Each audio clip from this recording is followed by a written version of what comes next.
जी आज अब हमारी है।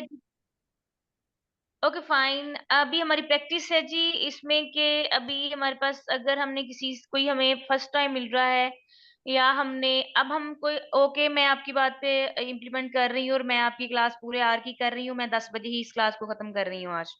ठीक है। Okay thank fine, you. Excuse me, what's your name? ठीक है। My name is Jessica. या मैम सॉरी, आपने वैसे बोला। या नहीं नहीं, बोले बोले आप। मैं बोल सकती हूँ? जी जी बोले आप। Okay. My name is Jessica, what's your? What's yours? अब आप इसमें इंग्लिश पे गौर जी करें। अली हैदर जरा गौर से सुने, बाकी भी सारे स्टूडेंट्स। अब यहाँ पे हमने जब सेंटेंस बोलना है तो हमने कहना है एक्सक्यूज मी। जब भी किसी से पहली दफा बात करनी है हमने, हम उससे नाम पूछना चाह रहे हैं, हम कहेंगे excuse me what's your name. ये आपका एक्सेंट भी ऐसे होना चाहिए। ठीक है। My name is Jessica. अब जी जैसे ही आपने अपना नाम बताना है, ये इंग्लिश का रूल समझ लें या इंग्लिश का एक्सेंट समझ लें या एक स्पोकन इंग्लिश की एक स्किल समझ लें कि आपने फौरन से अगले का नाम पूछना है व्हाट्स योर्स। आप फिर आगे से ये नहीं कहोगे व्हाट इज योर नेम। ठीक है ना। ये आप इसको ये नहीं कहेंगे what is hmm your name. एक तो ये पंजाबी और उर्दू एक्सेंट हमने बीच में से इसको खत्म करना है। ठीक है। My name is Ali and what's yours, and भी कह सकते हैं व्हाट्स योर्स। तो आप आगे से कहोगे फाकरा। ठीक है। ये आप कहोगे गुलाम फातिमा, आयशा। ठीक है। तो हम आगे से फिर कॉम्प्लीमेंट करते हैं अगले को, जी you speak English very well. तो आपका आगे से फौरन आपने सारे ला कहना है थैंक यू। ठीक है। थैंक यू आपने थैंक यू नहीं कहना, थैंक यू। ठीक है। आपका अंदर जो आपके साउंड है वो आई की आनी चाहिए, जैसे आप ए को आई बोल रहे हो थैंक यू। ठीक है। Thank you. Do you know what time it is? Do you know what time it is? आपको इस टाइम पता है? आपके पास कोई बैठा होता है ना समटाइम, आप कहीं बैठे हैं, आपके पास मोबाइल अवेलेबल नहीं है या आपके पास वॉच नहीं है, तो हम पूछ रहे होते हैं कि जी क्या टाइम है। Do you know what time it is? क्या आपको पता है कि क्या टाइम हुआ है? तो अब आप उसका आंसर अब आप कैसे करेंगे? Sure it is 5:10 PM। PM आप ना भी कहेंगे तो कोई इतना बड़ी बात नहीं है। ठीक है। ये ज्यादातर वो उसमें होता है जो फॉरेनर्स है ना, उनको एएम पीएम का ज्यादा इशू होता है। यहाँ पे हमारे श्योर इट इज 5:10 या इट्स 5 o'clock हियर। ठीक है। व्हाट डिड यू से? तो हमें समटाइम समझ नहीं आती जब किसी बात को हम सुन रहे हैं या हम टीचर का लेक्चर ले रहे हैं या हम कोई ऐसी कहीं जॉब पे गए हैं, इंटरव्यू देने गए हैं, तो हमें किसी की बात समझ नहीं आती। जैसे अभी आप बोल रहे थे, अली बोल रहे थे कि शायद फाकरा बोल रही थी, तो मुझे समझ नहीं आई कि उनकी आवाज इतनी स्लो आ रही है। मैं उनको इंग्लिश में किस तरह कहूंगी? व्हाट डिड यू से? आपने क्या कहा? ठीक है। व्हाट डिड यू से? आपने क्या कहा, इसकी आप इंग्लिश इस तरह करोगे। ठीक है। समझ आ रही है बात की? ओके। जी ma'am. I said it was 5 o'clock, ये 5:10, मैंने कहा कि 5 बजे हैं। उसके अलावा भी अगर आपको किसी की बात नहीं समझ आ रही तो आप क्या कहेंगे? व्हाट डिड यू से? क्या कहा आपने? तो आगे से क्या होता है? Thanks, you are welcome. ठीक है। यू आर वेलकम इस तरह आप बोलोगे। ठीक है। Next lesson show please.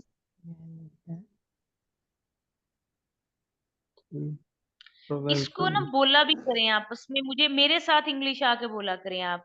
मेरे साथ आप उर्दू में बात किया ही ना करें यहाँ पे आके, जब आप अपनी स्किल्स लेना चाह रहे हैं ना, तो मुझसे क्वेश्चनिंग इंग्लिश में किया करें।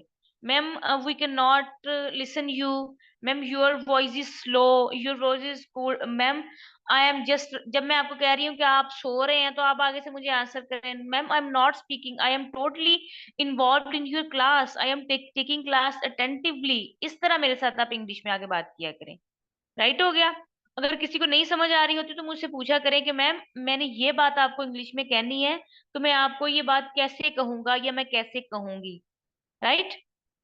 तो जी नेक्स्ट हमारे पास है ये एक्चुअली, हाँ जी,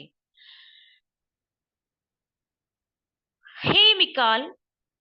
अब यहाँ पे चूंकि ये उनकी है, हे मिकाल, हे एमी व्हाट्सअप। अगर आप किसी को कहना चाह रहे हैं कि आप क्या कर रहे हो या आप फ्री बैठे हैं या कुछ भी इस तरह का ना, तो आप व्हाट्सअप। कि आप क्या कर रहे हैं, ये क्या हो रहा है। मतलब आपने अगले की मसरूफियत पूछनी है तो आप इसके लिए एक शॉर्ट सा ये जो है वो यूज करेंगे, एक सेंटेंस व्हाट्सएप, ठीक है। अब यहाँ वो आप क्या कहेंगे, I am looking for the airport, can you tell me how to get there.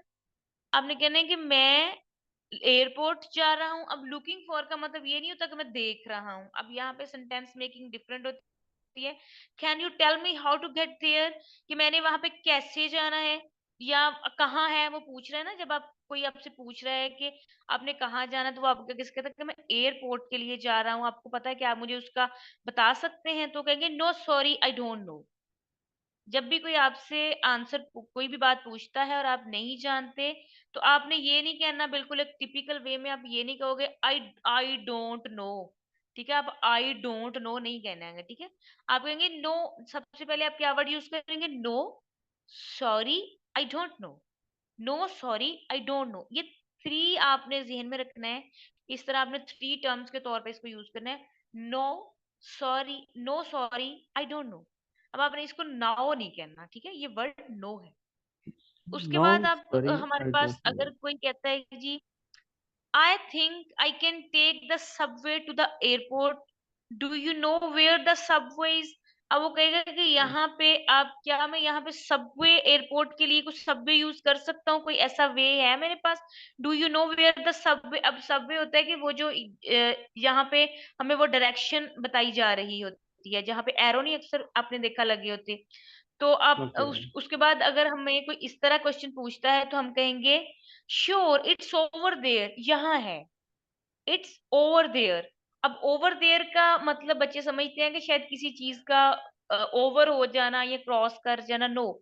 जब आप कोई भी चीज आपके सामने है और थोड़ी सी आपसे डिस्टेंस पे है, मेरी बात को जरा पिक करना सारे स्टूडेंट्स। अली हैदर जिसको कंप्लेन भी है थोड़ा सा, जी फाखरा गुलाम फातिमा जरा फोकस करिएगा, मजाहिर अली, कि जब भी हमने ये चीज कहनी है कि इट्स ओवर देयर, इसका मतलब ये होता है कि कोई चीज जो आपसे थोड़े फासले पे मौजूद है, तो हम उसको कहेंगे ओवर देयर, ठीक है। Sure it's over there. अब हमारे पास आपने मोस्टली देखा है कि जो सेलिब्रिटीज हैं या कहीं इंटरव्यू हो रहा होता है तो होस्ट आपको क्या कहते हैं, जी this person is sitting over there, ठीक है। Ali Zafar is sitting over there या Imran Khan is sitting over there, ठीक है। इस तरह अगर कोई आपके सामने गेस्ट आया है और आप उसको, उसका मतलब ये होता है कि आपसे जो सामने बैठा है, आपसे थोड़ा दूर कोई भी चीज है, उसके लिए हम यूज करते हैं ओवर देयर। राइट हो गया। अब ये चीज अपने माइंड में रखनी है और इसको यूज भी करना है आपने अपनी डेली रूटीन में। Where I don't see it, वो कहते हैं कहाँ पे, मैं मुझे तो नजर नहीं आ रहा या मैं तो देख नहीं रहा उसको। अक्रॉस द स्ट्रीट, क्या उसने कहा, अक्रॉस द स्ट्रीट, के ये स्ट्रीट जो बैक पे है ये थोड़ी सी दूर है आपसे, ये जो वो जो नजर आ रही है। अक्रॉस, अक्रॉस मीन एक्चुअली होता है कोई चीज को जब हम पार करते हैं, उसको क्रॉस करके जाते हैं थोड़ा दूर, तो उसको अक्रॉस द स्ट्रीट, ठीक है। ओ आई सी इट नाउ थैंक्स, ठीक है। तो आगे से जब कोई इस तरह आपको कहे कि मुझे उस चीज का पता चल गया है, थैंक्स, तो आगे से आपका आंसर क्या होएगा, नो प्रॉब्लम, ठीक है। ये होती है आपकी स्पोकन कि आपने अगले को आंसर किस सेंस में करना है और किन वर्ड्स में करना है। आपने अगर किसी को आपकी चीज को पता चल गई है, उसको समझ आ गई है, तो आपने आगे से सिर्फ मुंह नहीं बनाना कि हाँ जी ठीक है जी, आपने बड़ा एहसान नहीं जतलाना अगले पे कि मैंने आपको बताया है और मैंने बड़ा एहसान किया है। आपने इसको बिल्कुल फॉर्मल होके कहना है, नो प्रॉब्लम, ठीक है। Do you know if there's a restroom around here? क्या आपको पता है कि यहाँ पे कोई रेस्ट रूम है इर्द गिर्द कहीं? किसी भी चीज के बारे में आप पूछना चाहते हैं तो आप आगे से उसको आंसर इस तरह क्वेश्चनिंग आगे से कर सकते हैं। आप कहीं एयरपोर्ट के अलावा भी आप कहीं जाते हैं, किसी अनोनिमस प्लेस पे जाते हैं, आप कहीं टूर पे जाते हैं, आपको रास्ता नहीं पता, आपको नहीं पता कि यहाँ पे आप नए शहर में आए हैं, आपको नहीं पता कि यहाँ पे कोई रेस्ट रूम है या नहीं है, तो आप कैसे उसको इंग्लिश में बोलेंगे?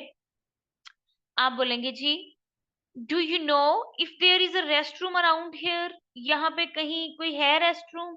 Yes there there once here, एक है यहाँ पे, it is in the store, ठीक है।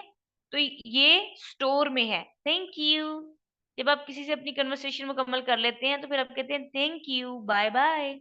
ठीक है, ये आप अपना उसको अपने फेस को ज्यादा आप एक्सप्रेशन ना भी दें तो नो इशू, लेकिन आपकी जो प्रोनाउंसिएशन है, जो आपका एक्सेंट है, जो आपकी सेंटेंस मेकिंग है, वो करेक्ट होनी चाहिए। इसका स्क्रीनशॉट लीजिए और इसको यूज कीजिए अपने स्टूडेंट, अपने दोस्तों के साथ व्हाट्सएप पे, जहां पे भी आप चैट कर रहे हैं, बाहर जा रहे हैं, कहीं बात कर रहे हैं, इसको यूज कीजिए और अगले दिन आके मुझे बताइए, क्योंकि हमारा वीकली टेस्ट भी हुआ करेगा। ठीक है, क्विज के साथ साथ हमारा टेस्ट भी होगा। तो कल का जो होमवर्क है आपका, वो मैं आपको ग्रुप में सेंड कर दूंगी। वो काइंडली सारे स्टूडेंट्स जो हैं वो अपना अपना काम ग्रुप में सेंड किया कीजिए। अगर आप ऐसे साइलेंट रहेंगे तो जो है ना, वो लर्निंग का फायदा कोई नहीं होगा। किसी किस्म की भी लर्निंग जो है ना, वो स्किल्स हमारे हाथ नहीं आएंगी। और स्किल्स कभी भी एक दो दिन में नहीं आती। स्किल्स हमेशा आती हैं फोकस करने से, चीजों को टाइम देने से स्किल्स आती हैं। ठीक है, हमारे पास 4 मिनट है स्टूडेंट्स। 9:56 मेरे पास हो चुके हैं। Any question from your side, जल्दी से बताइए। 3 मिनट्स लेफ्ट।